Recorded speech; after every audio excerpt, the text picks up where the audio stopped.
Hello, everyone. We'll be starting in just a moment. Welcome to our webinar today. We'll be starting in just a moment.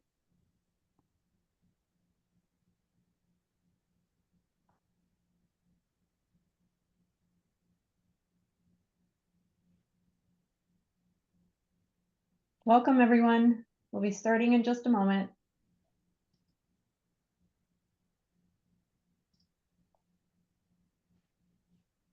Okay, it looks like we have quite a few people populated in, so I'm going to go ahead and kick us off. Welcome to our webinar today. My name is Heather Zemo, the Education Director at IAHSS. Thank you for joining our webinar today titled Collaborating with U.S. Immigration and Customs Enforcement. Feel free to use the chat feature that we have at the bottom of the screen to introduce yourself. We will have time at the end of the presentation for your questions. If you could hold off until then to type in your questions, and I ask that you use the Q&A option for those questions and not the chat. They kind of get lost in the chat. So another piece of information, the webinar is being recorded and it will be available in the IAHSS store shortly, and a PDF of the slides will also be available. Now I'd like to go ahead and introduce our presenters for today, Paul Sarnes and Mike Hodges. Paul? Oh, thank you, Heather.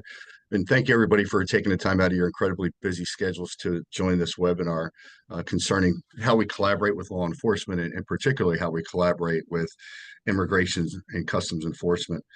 As we all know, recently the federal government's position on ICE enforcement and particularly the definition of a sensitive location has caused a lot of concern within the healthcare industry. And really the goal of this presentation is to provide you with some background information, to provide you with some recommendations and some resources so that you and your organization could proactively prepare for a potential visit from ICE. Now, Mike and I are not attorneys, so we are not providing any legal advice here. This is just advice that we were able to glean from numerous resources, which we'll have at the end of the presentation. This presentation is going to be about 35 to 40 minutes long. There will be plenty of time at the end for questions. So please, let's make this as interactive as possible, and we learn from each other. Prior to jumping on today's webinar, I did some final research to see if there was an example of ICE showing up at a hospital. I could not find that. That doesn't mean it did not occur. It just means I could not find it on an open, public information. So certainly, we encourage you guys at the end of the presentation to ask questions and share your stories as much as you can. So, Mike, I'll turn it over to you at this time. All right, thank you, Paul. And as Paul said, thank you all for taking time out of your schedules to be a part of the webinar. We hope you get something out of it. I want to just start us off with some baseline thoughts in the context of how we engage with ICE. And I think if your healthcare organization is anything like mine, the changes that we're going to talk about in relationship to immigration and customs enforcement and some of the things that we're seeing from that perspective have caused a lot of fear and nervousness and anxiety in our healthcare partners, our clinical care partners. But one of the fundamental things we need to understand and we need to make sure that we clarify in the context of how we educate our organizations is that the issues involving ICE and the issues involving immigration do not present any significant change for how we interact with law enforcement organizations in general. And we want to make sure that we're leaning into policy and procedure that's established and that we've really partnered effectively with our local law enforcement agencies in the context of how we approach this same issue with ICE. So we want to make sure we understand that fundamental change has not occurred outside of what we already should be doing in the context of law enforcement engagement. And we want to make sure that we have that policy and procedure in place that's going to set and outline those expectations and interactions that we want in the context of law enforcement engagement. A couple of things just to keep in mind as you think about that larger topic of collaboration with law enforcement. One is the preemptive conversation and direct connection. If you're not reaching out to your law enforcement partners, then you're missing a critical opportunity in creating a vulnerability for yourself and for your organization. It's important to know who those players are and to be known by them. And so, make sure that you're having regular conversations, regular connections, sharing your vulnerability assessments with them, talking through response concerns with your law enforcement partners, and having those preemptive collaborative discussions around your organization's policy so that that happens before an incident occurs, and you can set that tone and tenor within the context of your law enforcement relationship. The other component that's critical to remember is training for your security staff in those first points of contact in your organization. And think about your visitor information folks, your registration staff, those people who are constantly around the front door and may be that first person that law enforcement engages with when they're coming into the facility. Have we equipped them to know who to call and how to refer those individuals in order to make sure that they get connected with you as that primary point of contact for your organization? And then make sure you're also doing similar training with your facility executive leadership and those key stakeholders like risk management, legal, those folks that are going to be decision makers in the context of how we play out the way that our policies are structured, and make sure that they're functioning in the way that we want them to work and in the context of how we want to see those law enforcement engagements occurring. The other thing I would just remind you is to leverage your resources. IAHSS has an excellent guideline on collaborating with law enforcement. There's lots of other resources out there, but leverage those resources in the way that you approach your policy development, your procedure development, and make sure that that's well rehearsed and well educated upon within your organization. So back to you, Paul. Thank you, Mike. So just some background information. So, everybody knows ICE, right? It's it's a word we've been saying quite often, but it is an agency within the U.S. Department of Homeland Security, just to give you some background. U.S. Customs and Border Protection, it's another agency within DHS. And again, they're responsible for enforcement as well. And really maintaining our borders is really what they're about. If you could just advance the next slide, Mike. There we go.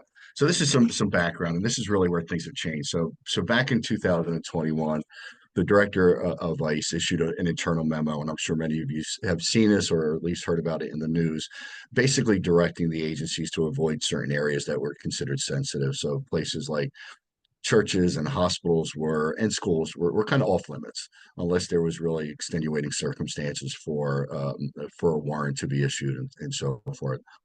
And then with the election of President Trump and the change in administration, that position changed. As you know, immigration was a huge issue as part of the election. And so as of right now, ICE agents can enforce warrants within hospitals. So we are no longer, the healthcare industry is no longer considered a sensitive area. So we are now kind of fair game for ICE enforcement. So it all comes to the law, constitutional law, right? And it's really the Fourth Amendment. And both organizations enforce immigration law based on the Constitution. And the Fourth Amendment is, obviously reasonable expectation of privacy, search and seizure, and so forth. And the way that's interpreted is where do we have an expectation of privacy? And I think for our organizations, we ought to have this conversation, even outside of law enforcement is, what do we consider areas where staff or patients would have an expectation of privacy? So, a desk in my office that's provided by my employer. Do I have an expectation of privacy in my desk? My backpack that I bring into my office, which is my personal backpack, do I have an expectation of privacy? My locker that is provided by my employer, do I have an expectation of privacy? I've been in healthcare for 40 years. like many of us have, and and a lot of times it's the interpretation or the opinions of the legal risk team, and that's totally appropriate. But I would strongly just encourage you to have that conversation, regardless of law enforcement interaction and ICE potentially meeting an ICE agent to have that conversation. But really, the test for an expectation of privacy is, you know, it's the barometer of, do I feel as though my property, myself, my personal being is in an area that is private. And so there's some nuances to this, which we'll get into in a little bit longer. Patients that are in our facilities are certainly more exposed to law enforcement if they're in a public area, not a private area. So as we get further, determining in your facility what is considered public, what is considered private. It's just a great exercise to go through either way, but specific to an ICE enforcement, it's something that you should really have documented, something memorialized, so that everybody on your executive team, everybody in your security leadership team, and Mike mentioned the front desk staff and anybody else who have contact with a law enforcement agent understands very clearly what is considered public and what is considered private. So ICE agents can enter any healthcare facility without a warrant, and they can ask for consent to search your facility. They can also, in any areas that are considered public, they can have conversations with people. So it's real important, again, that we have those definitions of what our private and public areas are, and that our staff understands what our roles and responsibilities are. So in a public area, law enforcement, anything they see, anything they hear, it's within plain view. We as security or agents of our organization have the right to refuse entrance into our facilities if there's no warrants. It's just very, very important that our staff is clear with what our do's and don'ts are. Next slide, please. So, we all understand HIPAA, and organizations have no responsibility to reach out to any enforcement agent and let them know the immigration status of any one of our patients. We should not be picking up the phone and saying we believe we have an illegal alien in our ICU. That is not our responsibility. That is certainly something that is in violation of HIPAA. Unless a patient provides us with consent to share that information, we'd be certainly put ourselves and our organizations potentially exposed. An officer can provide a warrant, a subpoena, which is issued by the court, and that could force an organization to provide certain information. It could be something like a discharge date. It could be something that they would need in order to execute a warrant or potentially arrest. They could also show up, and Mike's going to get into this a little bit more, but they can also come up with a valid judicial warrant, which is really going to direct the organization, our healthcare facilities, to provide certain information. Next slide, please. So if agents do present to our facilities, obviously we want to remain calm and composed and take a deep breath. We know what we're doing.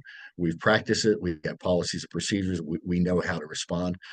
Just like when an accrediting agency responds, we should have protocols in place, who we call, where we sequester those enforcement agents or compliance agents to, right? If it's the main lobby, we keep them in the main lobby. We pick up the phone, we call administration. The same holds true here. If law enforcement presents, in this particular case, ICE, we want to make sure we reach out to our legal counsel, and that should be predetermined if it's somebody that's on call 24/7, so it could be a rotating legal provider. It could be somebody that's assigned to this issue 24 hours, 7 days a week. So we just want to make sure we have that contact information. Anybody that's going to potentially have any exposure to an ICE agent really should be trained on the process as to what they can and what they cannot do. Just don't think about security, as Mike said. It could be your valet, it could be your information desk, it could be the volunteer sitting at the outpatient registration. we need to make sure that they are all on the same sheet of music. The confidence of understanding the law. Obviously, we need the ability to be able to determine if it's a warrant, a judicial warrant, or an administrative warrant. We also need to know what we can and cannot say. So that is really important part of this. If they don't have a warrant, the advice is to keep them in the public space while we're waiting for our legal team to provide us with some direction. If they ask about a particular patient or a particular situation, we don't have to answer that question. Be mindful of what's in plain view, and I'd really suggest that you walk your facility and see what's in plain view. A lot of organizations have bed tracking boards, surgical waiting rooms, and maybe first name and last initial. It could be a computer screen. It could be there are some organizations that still use paper to identify the patients that are going for surgeries that day. And sometimes those papers are left on an information desk or in a waiting area. So I would certainly encourage you to take a walk and identify those things that can be seen in plain view or potentially heard, because that's all considered as part of plain view. Next slide, please, Mike. So these are some of the things that we suggest you do.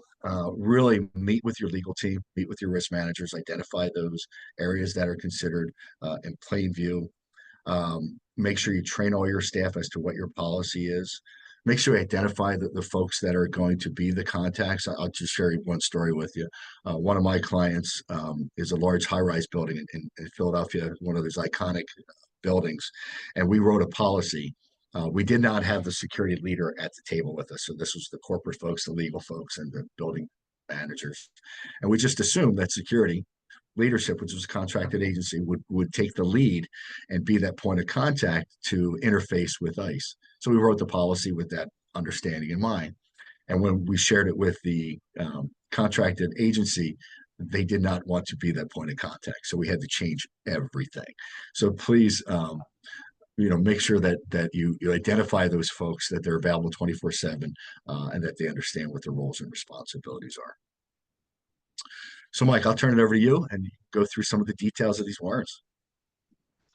Yeah, thanks, Paul. So one of the kind of things the questions that has really bubbled up in the context of the ICE related concerns in healthcare is the differentiation between an administrative warrant that's produced by an agency like the Department of Homeland Security and what we are traditionally accustomed to, which is those judicial warrants that we see issued by an actual court.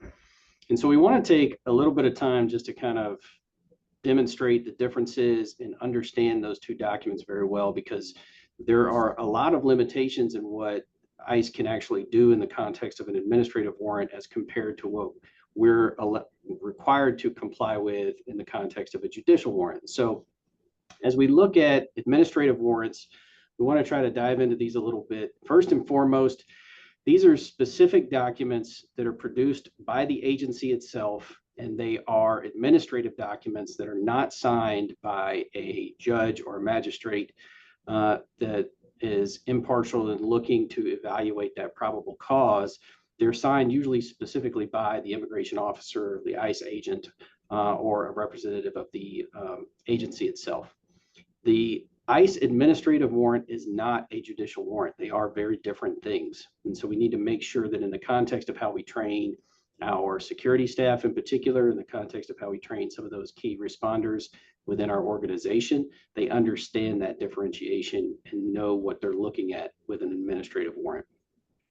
The administrative warrant does not give that individual ICE agent the authority to move into a place that we have that reasonable expectation of privacy without our consent. And that's one of those things that, Paul's kind of pointing us to in what we've talked about so far, is we've got to understand what are those areas.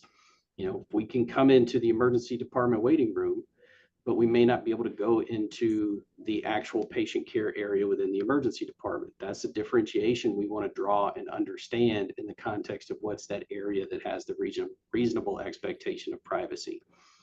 So one of the things we point to in the context of the administrative warrant is if we see those come in, we do not have to consent to allowing that ICE official to make entry and to execute that warrant in the context of our facility. Obviously, this is something you want to talk through with your legal team and incorporate into your policy for your local organization, but it is not a requirement for you.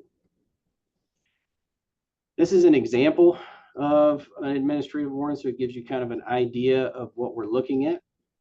So if you look through, you can see kind of some of the detail. One of the things we wanted to call out just a few areas of this particular form so that we have that general understanding of what we're looking at in an administrative warrant. And so as we look at that, a couple of things to think about. You know, one, this is a administrative document that's directed at that immigration officer. So telling that officer this is what is expected. So it is not something that is produced by a court directing your organization to comply. It is directing that immigration officer to pursue. And so that's a key difference that we want to make sure we understand with an administrative warrant and a judicial warrant. As we look through some of the language that's put here in the administrative warrant, we don't see the kind of key hallmarks of the judicial warrant, like the signature from a judge or magistrate that indicates they've evaluated it and identified probable cause. There's no court order implied here to comply with the arrest that's being pursued. So all of those things that are listed on our slide there give us an example of kind of what separates that requirement for action that's put forward in a judicial warrant versus the direction that's being given to your ICE agents or your immigration officials via the administrative warrant.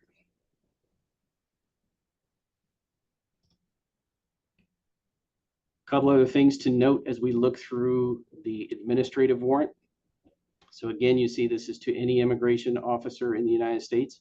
So it's again directed to those immigration officials for the removal of an individual. So this would be a warrant for the removal or deportation of a suspected alien. So again, administrative in nature, it's directing those individuals to act. It's directing those designated officials to act. It's not directing you as an organization under the laws of the United States to comply. And so there again, as you see, we have signatures by the immigration officers, but not a official judge. So there's no representation of a court or an objective third party who's evaluating the probable cause associated with this. And so there's no mandate for you to comply in the context of those legal requirements.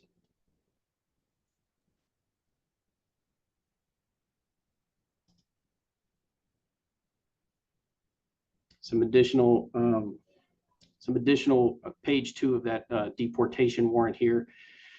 So if you look at the kind of follow through on this, you'll see, you know, where we put in some information for ICE or CBP to check whether that individual has actually been processed out. We also have an option here for to document if there is a self-removal or self-deportation.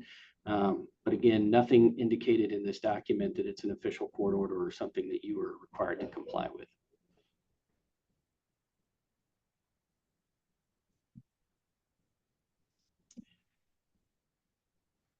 The flip side to that is the judicial warrant. So this is what we're probably all very accustomed to seeing anytime a court issues a warrant that's going to come out in the form of a judicial warrant. These need to be reviewed very carefully. If the immigration agent has that valid judicial warrant signed by the judge, they may enter those private areas. So whereas we were looking at the administrative warrant, we can still deny or not consent access into those areas where we have a reasonable expectation of privacy. With the judicial warrant, they have the right to move into those areas. You want to remind people that are present, they still have the same rights as anyone in the context of how they are approached by a law enforcement agent. They don't have to answer questions. They may be required to provide their name or identification or whatever that might be. But as the judicial warrant is presented, you have the law enforcement agent, especially the ICE agent in this context, has the authority to search private property. They have the right to arrest.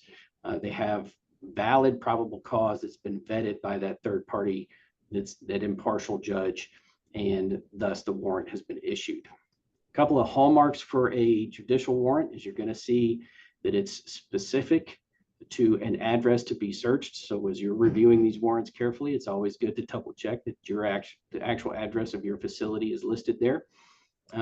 It's specific to a time period in which the search or seizure must take place. It describes that particular place or person or both to be searched or seized, and then it is issued by an actual court and signed by an actual judge.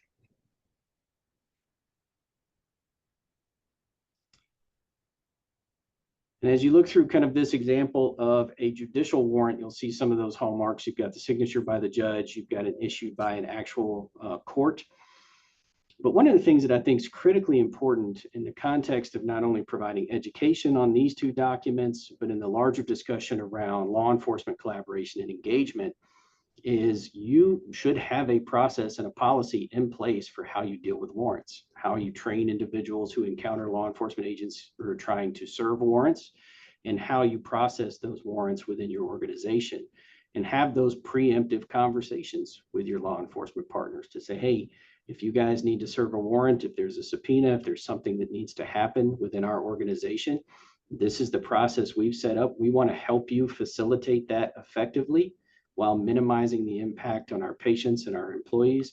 And in all cases, you tend to find organizations and partners in law enforcement that are going to be more than happy to have those preemptive conversations, because they want to see the process go just as smoothly as you do.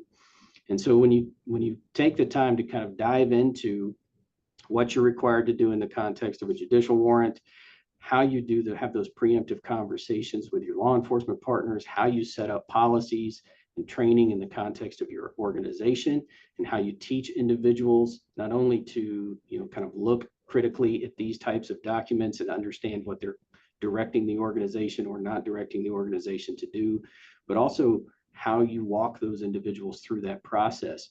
And I think it's incredibly important, and one of those areas that oftentimes, and at least in my experience, gets ratcheted down the priority list because it's not the fire that's burning in front of us until the day it is. And one of the key aspects to dealing with law enforcement, collaborating with law enforcement partners effectively, is making sure you build those relationships on the front end and not after you've had a negative encounter related to the issuance of a warrant or something along those lines. So can't emphasize enough the importance of those proactive conversations and then the education around how we critically evaluate these types of documents when they're presented.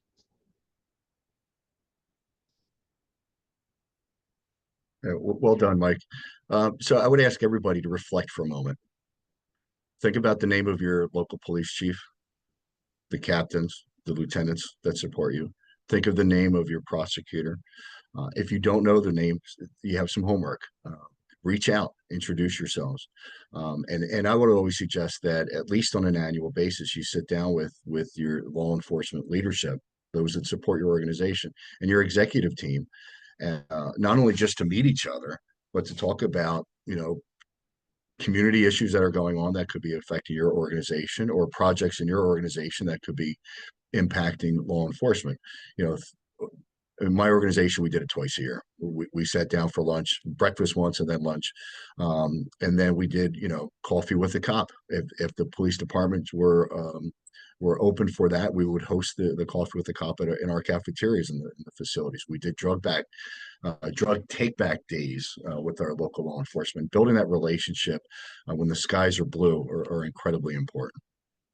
And I know we're all doing that every day, but if there are opportunities, now's the time to kind of take advantage of it. In preparation for this presentation, these are some of the resources that we utilized, but most state departments of health have put out some directions for organizations to deal with a potential visit from ICE. So we would also suggest that you reach out to your local Department of Health or your state Department of Health to see if they have any guidelines for you. But these are some resources that would certainly be beneficial as you're creating your policies and your procedures and your training.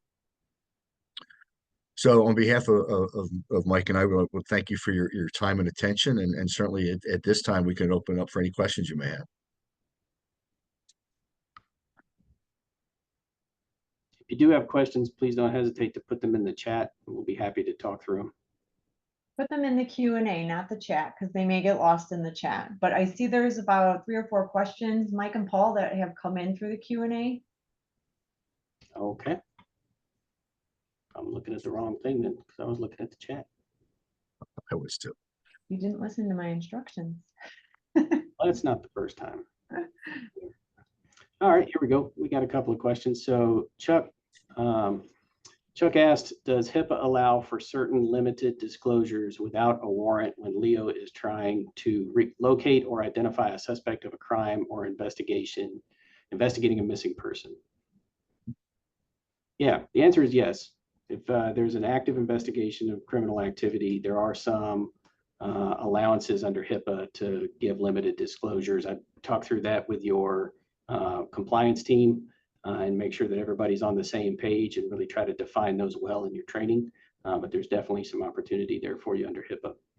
Yeah, and it comes under kind of the public safety clause where, you know, if there's an imminent threat to public safety, that we can disclose certain information. Got a couple of questions from Ben. Ben's first question is, reports of ICE officials providing a document that is not technically or judicially signed warrant have circulated. Is it true? And is these internal departmental memos do not hold the same legal weight? So that's exactly what we're talking about, Ben, in the context of the administrative warrant versus the judicial warrant. That's the not judicially signed administrative document. So that's what we're talking about there, and that they do not have the same legal weight for sure. Second question from Ben is, could reminding all individuals present of their right to remain silent be legally considered interfering with an arrest or detainment? I would say no, as long as you're not physically getting in the way. You know, talk through it with your legal team to make sure that they're on the same page. But that is a right that law enforcement is supposed to inform them of as well. So it's not a right that you're interfering there. As long as you're not trying to like squeeze yourself in the middle of it. Right. Good point. Alan asks, where can we find a sample ICE policy and a guideline on how to handle warrants? So there's plenty on the internet. I would suggest, you know, obviously the IAHSS guideline on collaborating with law enforcement is a good place to start in helping build your own policy for collaboration with law enforcement. And then I would go ahead and just start looking through the internet. You'll find several different examples of putting together a policy. I lean more heavily on the idea that you shouldn't develop a specific ICE policy. You should develop a good policy for collaborating with law enforcement, and ICE, just like any other law enforcement agency, is going to fit into that. But if you need a separate ICE policy, there's several organizations that have put out different samples that you can look at as well. Yeah. And Mike, if I could just add, please feel free to reach out to me. I have some samples that I can give you of some organizations that may help guide you. You know, maybe you can kind of copy and paste and make it your own, but this way you don't have to reinvent the wheel. Let's see, Niles asks, have there been any documented cases of ICE coming into healthcare settings to remove patients and or family for deportation? I understand the criminal element being removed. I have not seen one. No. And Mike, and right before we jumped on, I searched one more time, and I could not find anything in the media where ICE has presented to a hospital. I did find a recent incident where ICE presented to a court and actually made an arrest during a proceeding, but I could not find anything in the healthcare industry. I have not seen one either. You know, knock on wood, we won't, but it's good to be prepared. Let's see, we got an important note from Gary. Local police often not affiliated with ICE. When creating relationships, be sure to include local ICE office. And yep, that's a great point. Great advice, Gary. Great advice. I think oftentimes we see, we build relationships with those local law enforcement agencies, the city police or the county wherever we're located. But yeah, lean into state partnerships with your Absolutely. state agencies as well as federal partnerships with your federal agencies. Those are great resources to have, Yeah. as well as good relationships to build, especially in the context of our topic today. Absolutely. Gary's a former New Jersey state trooper. So certainly he realizes the importance of developing those relationships. Absolutely.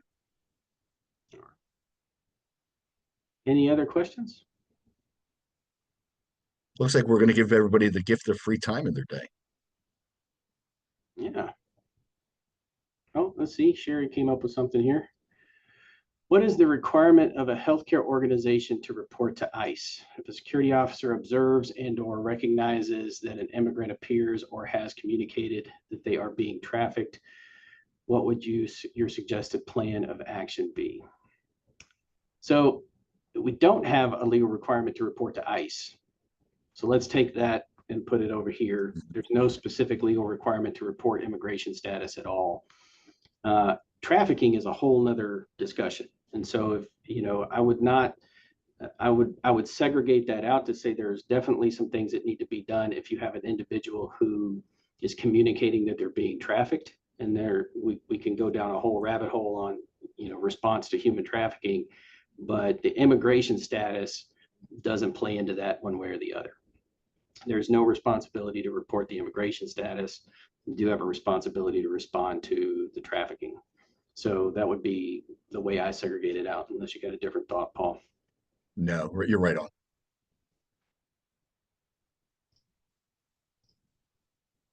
All right. Any other questions?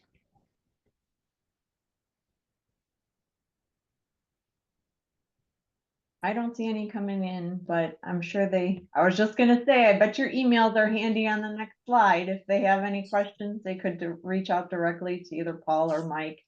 I want to say thank you to both of you for presenting today on this important topic, and hope to see everyone at the annual conference in just a few weeks. I have nothing else to add. I will remind you that this was recorded and it will be in the IAHSS store probably next week, along with a PDF of the slides, so you'll have those references. So thank you again. Thank you, everybody. Thank you, everyone. Stay safe.